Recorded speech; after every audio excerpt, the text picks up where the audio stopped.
नमस्कार प्यारे दोस्तों, कैसे हैं आप सभी। बहुत बहुत स्वागत है आपका हमारे यूट्यूब चैनल स्टडी मित्र में। तो फ्रेंड्स, हम लोग बिहार STAT की तैयारी कर रहे हैं हिंदी पेपर की, हिंदी साहित्य के इतिहास से।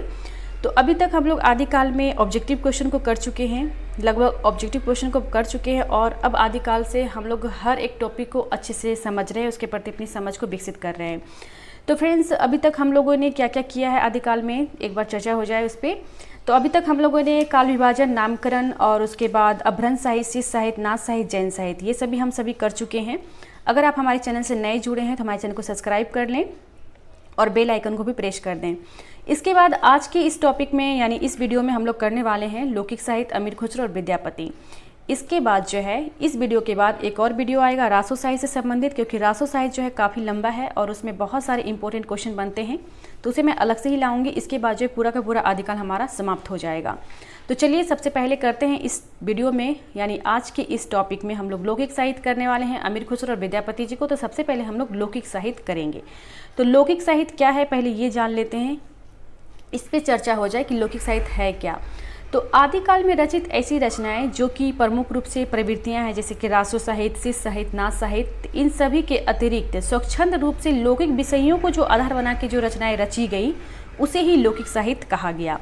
समझ गए होंगे लौकिक साहित्य क्या है, कि आदिकाल में जितनी भी रचनाएं, ऐसी रचनाएं जैसे कि प्रमुख प्रवृत्तियाँ हो गई, आदिकाल की विशेषता हो गई, रासो साहित्य, नाथ साहित्य, शिष्य साहित्य, जैन साहित्य, इन सभी के अलावा स्वच्छंद रूप से जो लौकिक विषयों को आधार बना के जो रचनाएं रची गई, उसे ही लौकिक साहित्य कहा गया। तो लौकिक साहित्य में हम लोग पढ़ने वाले हैं ढोला, मारूरा, दोहा। यही इम्पोर्टेंट है और यही एक सिलेबस में है भी, और इसी से क्वेश्चन पूछे जाते हैं एग्जाम में।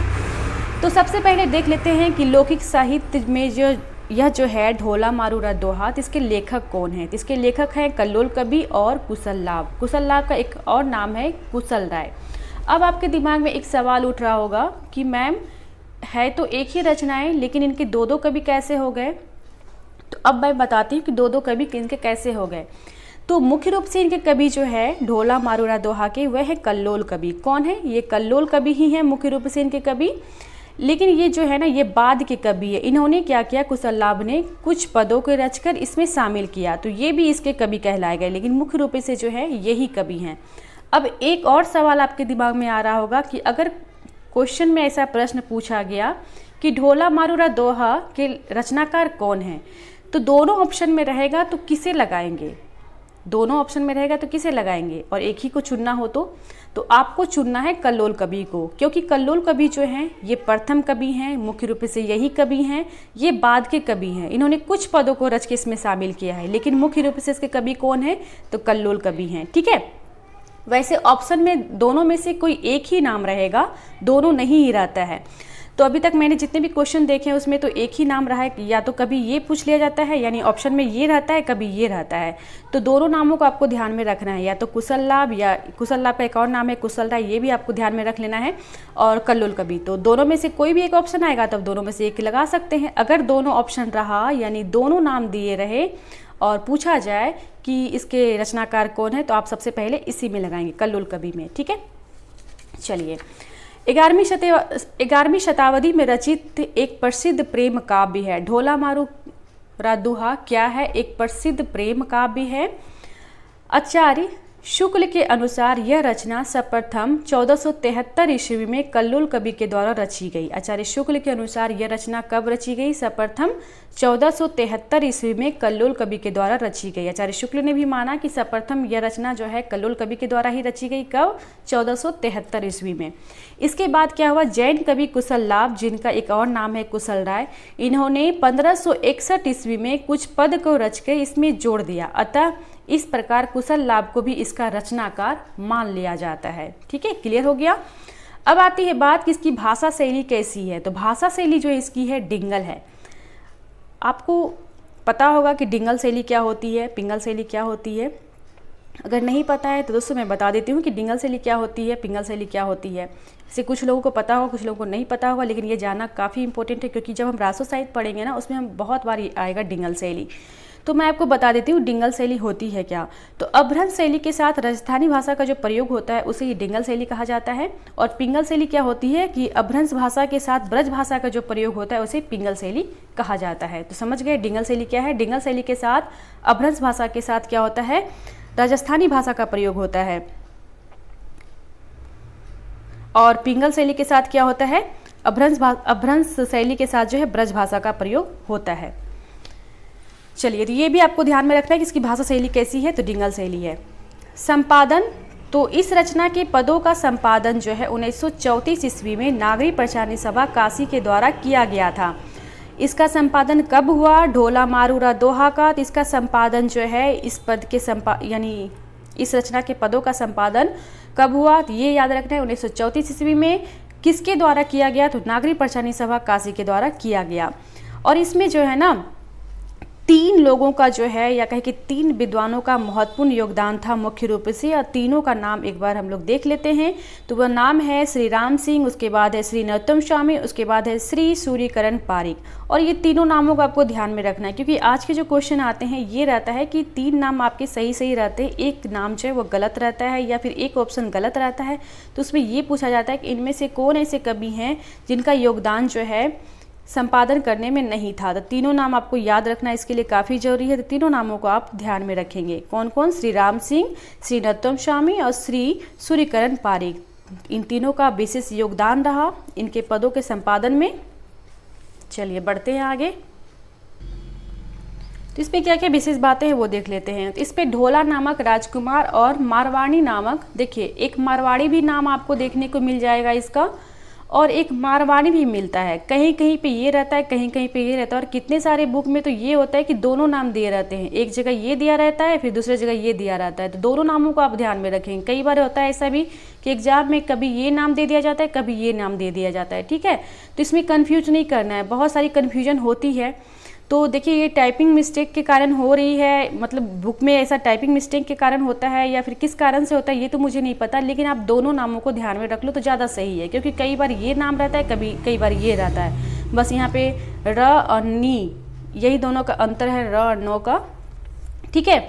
तो इसमें ढोला नामक राजकुमार और मरवाड़ी नामक राजकुमारी की प्रेम कथा का वर्णन है।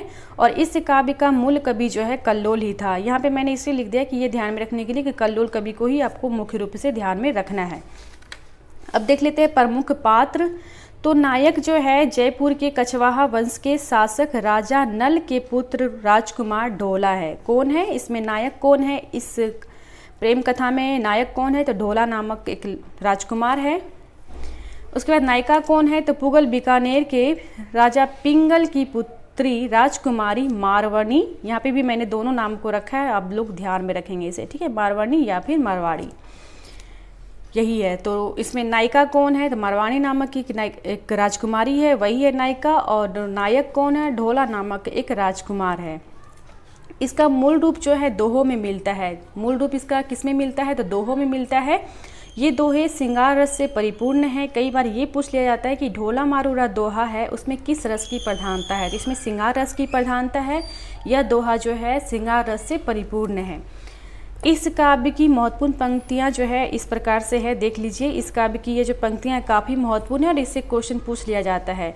सो ठियो दुहा भलो भली मरवन री बात, जोवन छाई धन भली तारा छाई रात। बहुत अच्छी पंक्तियां हैं, बिल्कुल आप इसे ध्यान में रखेंगे क्योंकि ये पूछ लिया जाता है एग्जाम में।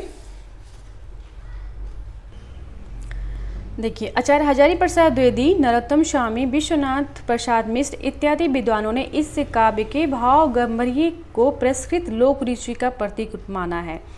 तो किन किन विद्वानों ने माना कि ढोला मारूरा दोहा जो है यह लोक रुचि का प्रतीक है, तो आचार्य हजारी प्रसाद द्विवेदी, नरोत्तम स्वामी, विश्वनाथ प्रसाद मिश्र, इन सभी ने माना कि यह जो काव्य है ये लोक रुचि के प्रतीक है, ठीक है।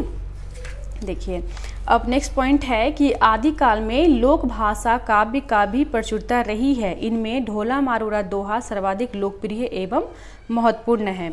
डॉक्टर हजारी प्रसाद द्विवेदी ने ढोला मारूरा दोहा के दोहों को हेमचंद तथा बिहारी के दोहों के बीच की कड़ी माना है। ये काफ़ी इंपॉर्टेंट है, बिल्कुल आप इसे ध्यान में रखेंगे कि ऐसा पूछ लिया जाता है एग्जाम में, और ये क्वेश्चन है भी एग्जाम में, किसी एग्जाम में पूछा हुआ, मुझे ध्यान नहीं आ रहा है। कि किस विद्वान ने माना कि ढोला मारूरा दोहो को, यानी उनकी जो दोहा है वह हेमचंद्र और बिहारी के बीच की कड़ी है। तो यह जो है हजारी प्रसाद द्विवेदी ने कहा कि ढोला मारूरा दोहा के दोहा यानी ये जो काव्य है, इस काव्य की जो पंक्तियां हैं वह हेमचंद तथा बिहारी के दोहों के बीच की कड़ी है। तो हजारी प्रसाद द्विवेदी ने ऐसा माना है। ठीक है, तो ये सभी आप जो है ध्यान में रखेंगे। तो ये थे लौकिक साहित्य। उम्मीद करती हूँ कि लौकिक साहित्य आप सभी को समझ में आ गया होगा। बढ़ते हैं नेक्स्ट टॉपिक की ओर। नेक्स्ट टॉपिक है हमारा अमीर खुसरो। अमीर खुसरो जी को हम लोग जानेंगे और आदिकालीन हिंदी साहित्य में इनका महत्वपूर्ण स्थान है, बहुत ही महत्वपूर्ण स्थान है। और इसलिए महत्वपूर्ण स्थान है कि इनकी पहेलियाँ मुर्गियाँ इतनी ज़्यादा प्रचलित है कि अभी तक वो प्रयोग किए जाते हैं। तो अमीर खुसरो के बारे में आप सभी ने भी अच्छे से सुना होगा, पढ़ा भी होगा। तो थोड़ा सा और हम लोग इनके बारे में जान लेते हैं, काफ़ी इंपॉर्टेंट बातें हैं इनके बारे में। तो इनका जन्म कब हुआ? तो 1255 ईस्वी में। कब और माफ़ कीजिएगा, इनका जन्म कब हुआ? 1255 ईस्वी में। और विक्रम संवत की दृष्टि से देखें तो 1312। जन्म स्थान कहाँ है? गांव पटियाली, जिला एटा। मूल नाम क्या है? अब्दुल हसन या अबुल हसन।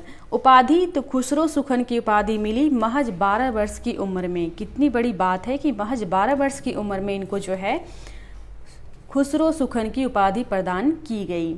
मृत्यु इनकी कब हुई? तो 1324 ईस्वी। और विक्रम संवत की दृष्टि से देखें तो 1381।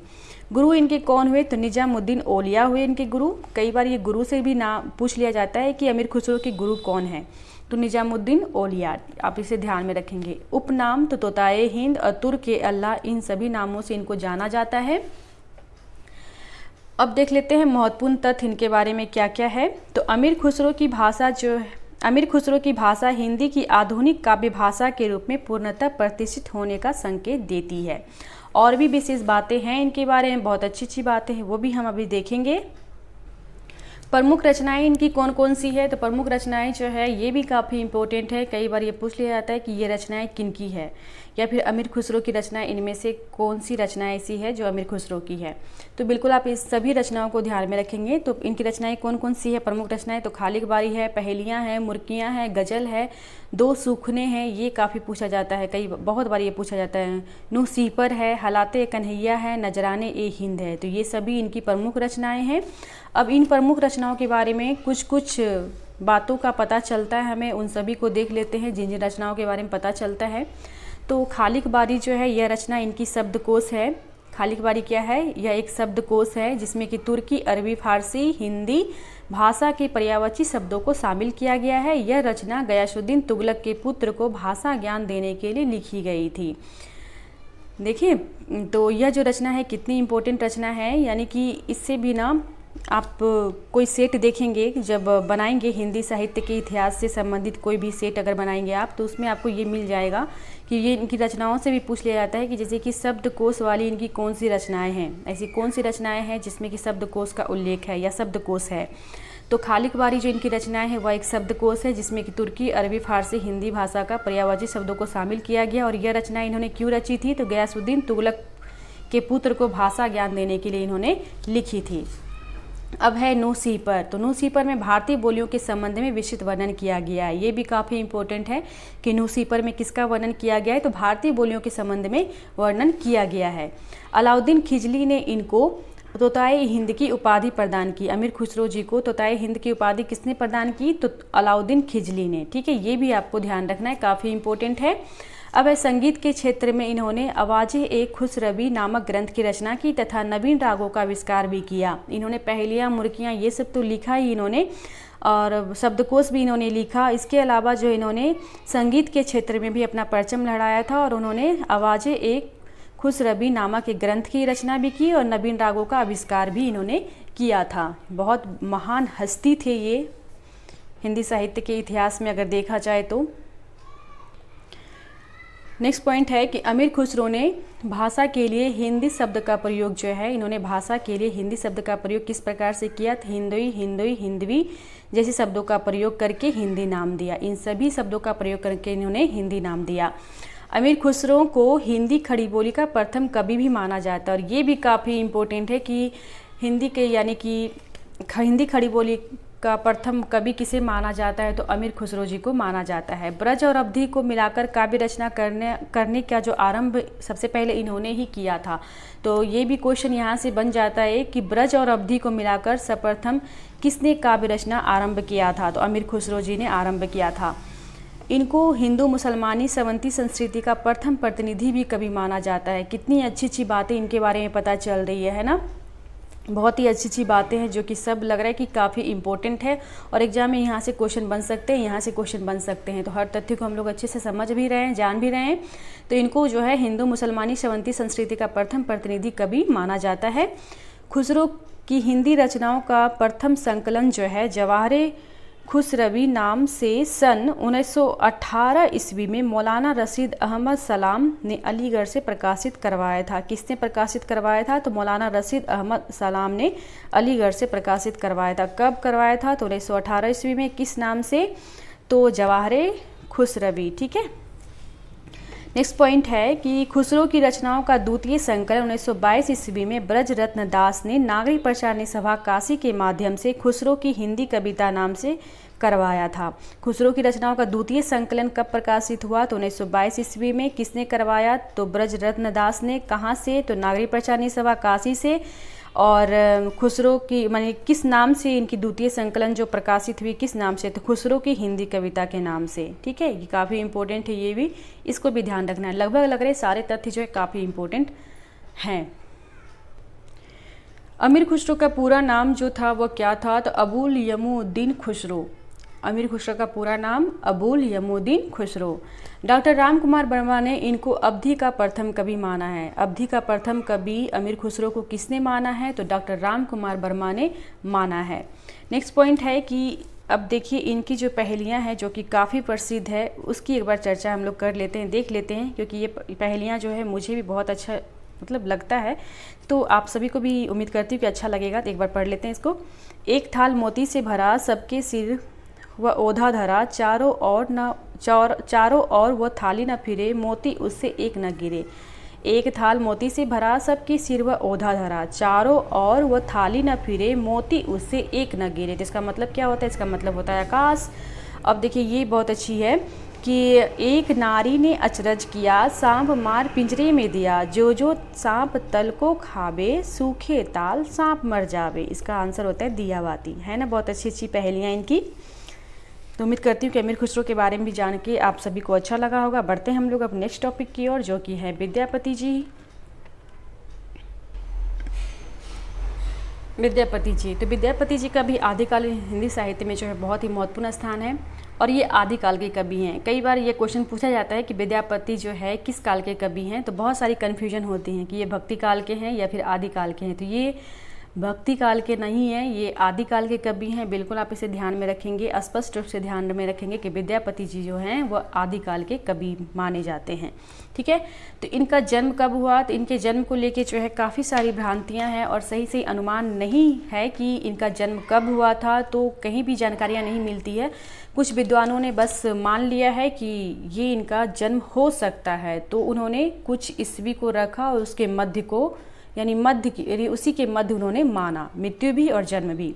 तो वैसे बहुत जगह आप देखेंगे तो आपको पता चलेगा कि इनका जो जन्म देखने को मिलता है वो मिलता है 1350 और मृत्यु जो है 1450। तो ये मान लिया गया है, ये कंफर्म नहीं है।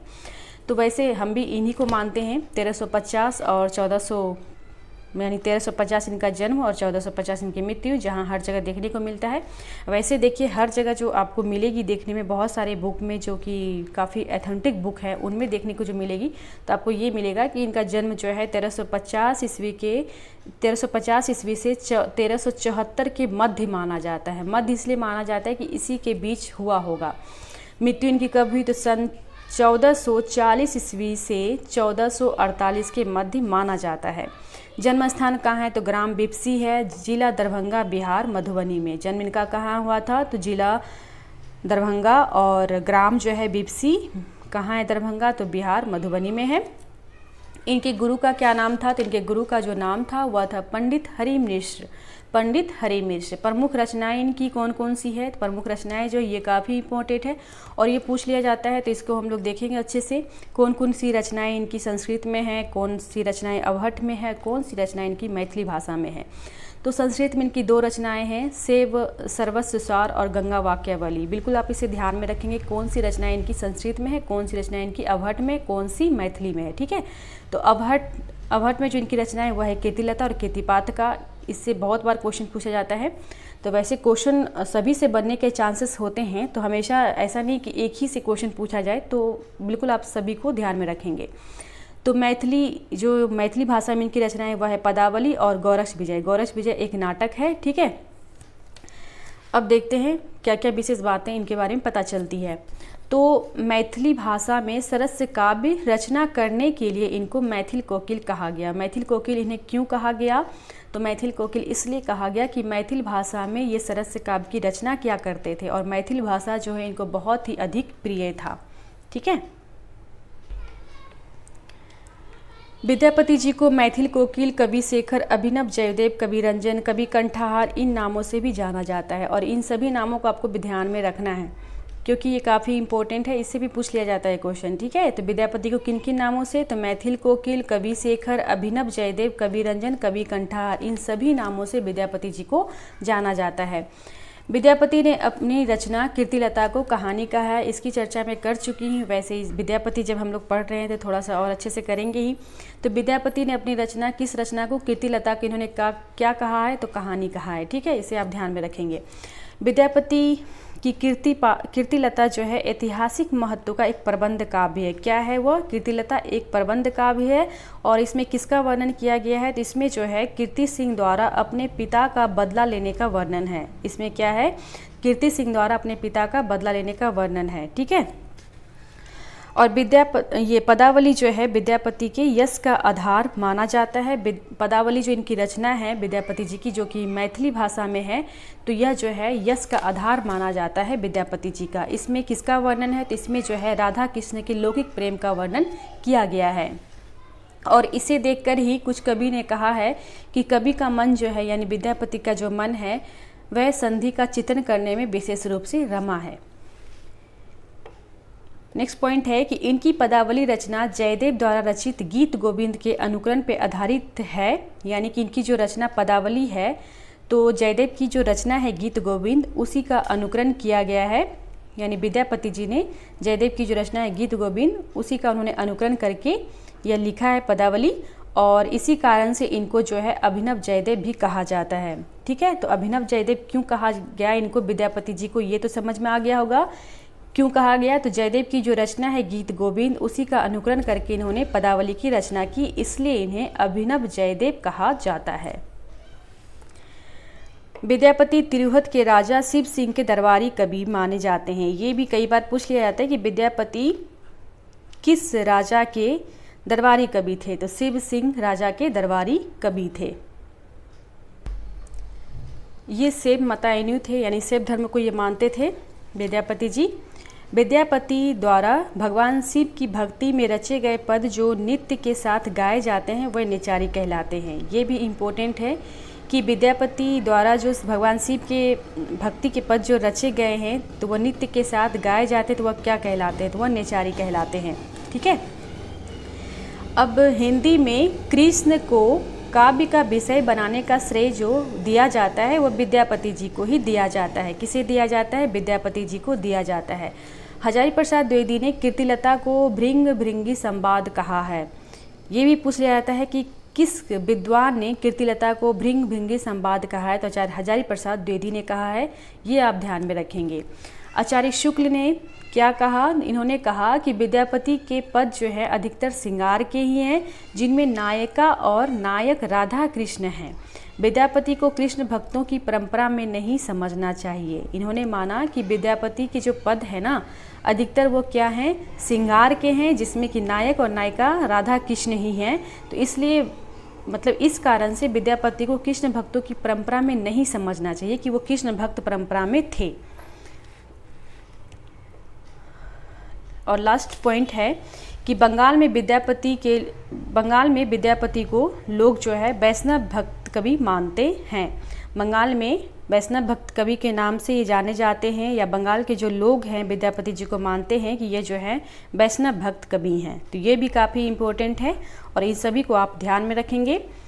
तो यही थे आज के इस वीडियो में 3 टॉपिक। उम्मीद करती हूँ कि आप सभी को हर तथ्य समझ में आया होगा और अच्छा भी लगा होगा।